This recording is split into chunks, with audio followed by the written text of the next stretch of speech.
Hi guys, it's Amber from Amber Eats Books, and I'm here today with my son, Michael. This is probably the first time I think he's been on the channel, but we wanted to do a video together because during November, I read a nonfiction book that was actually recommended by him.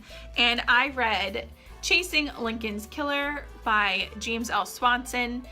This is a nonfiction middle grade book about the account of Lincoln's assassination and chasing, obviously, John Wilkes Booth. Michael had to read this for summer reading, what, 2 years ago? Yeah. He picked it out at our local bookstore and he really enjoyed it, right? He made me read it. He's like, Mom, you have to. And I'd been meaning to for a very long time, but then Nonfiction November came up and I wanted a nonfiction book that was a little easier of a read than a few of the others that I had been going through. So I decided what better month to do it than in November. However, our wrap up here is a little late because, well, quite frankly, we haven't had much time together to film. We've been busy with Christmas stuff and working and other things and shopping, so we had to put it off for a little bit, but now finally this weekend we have a little bit of time to squeeze it in. So we hope you guys enjoy. Let's get into it. So this book obviously starts pretty close to Lincoln's assassination. We get a glimpse into John Wilkes Booth's life, how he's thinking, what he must be feeling. He also has some accomplices that were trying to carry out other plots, assassination plots around Washington that we get to kind of see those glimpses of. As I went into this book, I thought I kind of knew the story of Lincoln's assassination, but then as I'm reading it, I'm like, I really didn't know that much about it. And I actually learned quite a bit from this. One interesting fact that Michael told me was that he jumped off the stage and broke his leg. John Wilkes Booth, trying to escape. I thought it was fascinating that he got into the theater, shot the president. No one kind of knew what happened. They thought it was part of the show, and he jumped off the balcony onto the stage, hurting his leg, and ran out the back door, and no one stopped him. No one really knew what was going on. It was just amazing to hear that. I thought that was very interesting. And also he had to survive with this hurt leg for, what was it, a couple of days, Michael? Yeah, I think so. A couple of days that he was on the run with this. He like sweet talked his way across a bridge that normally you were not allowed to go across. He made his way to a doctor's house who did help him and did help patch him up a little bit. And he just found supporters of his cause to try and help him and his accomplice along. So they evaded capture for how many days? Like 3 or 4 days? I don't remember. I think that's what it said. I think it was like 3 or 4 days. I also found it fascinating that President Lincoln actually survived for quite a number of hours after he was shot. Yeah, and especially because he got shot in the head. Yes. He got shot in the head, which to me, you think, oh, he got shot in the head. He must have automatically just died right there on the spot in the theater. And no, they actually, where did they take him? They took him across the street to like this little place, and then he was in a bed.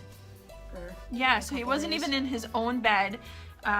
They brought him directly across the street. His wife came down, but because the doctors were trying to work on him, they didn't really let her see him very much, and she was already very fragile, like in a very fragile mental state because they had lost their son.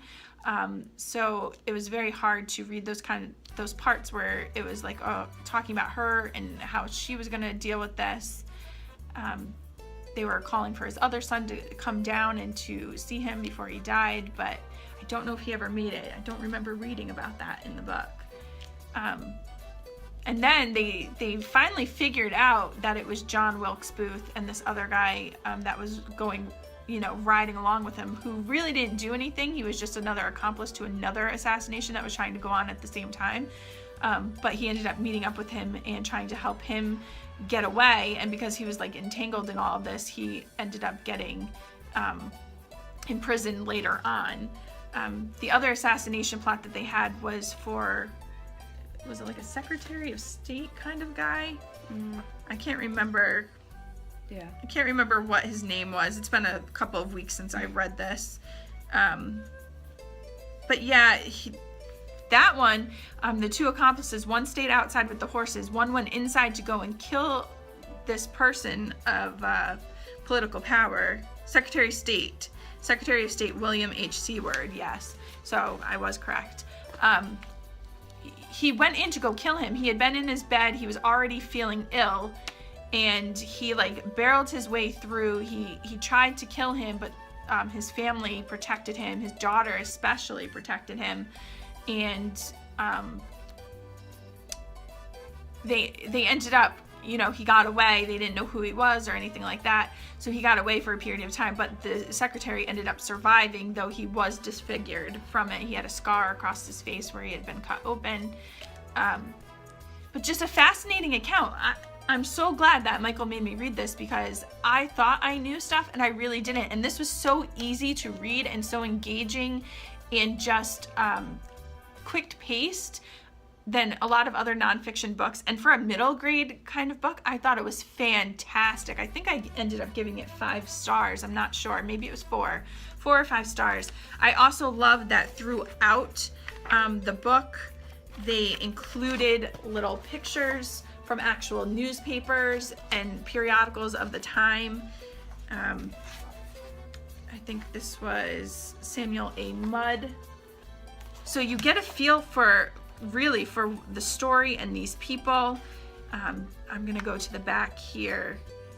This was a wanted poster. And the thing is, John Wilkes Booth came so close to being captured at first.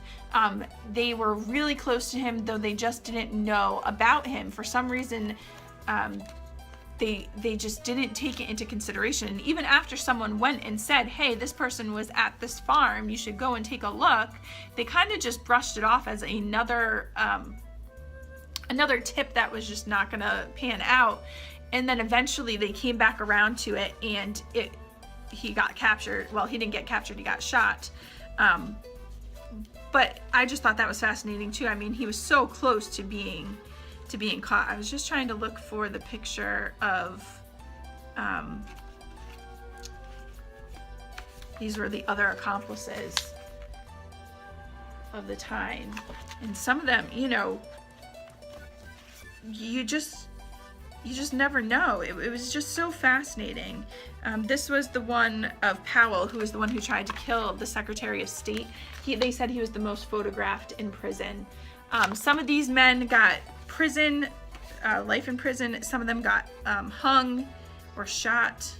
I'm not sure which. I think it was hung for their crimes. Yeah, I think it was hung, because it says they're canvas hoods that were worn by the conspirators, and the types of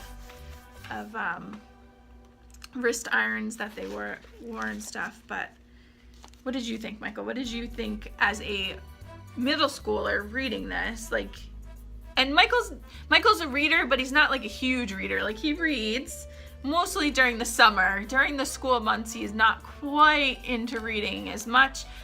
So it was very interesting, because this was one of the first books that he picked up that he loved and really devoured, and has been wanting to read more than once. So what did you like about it so much?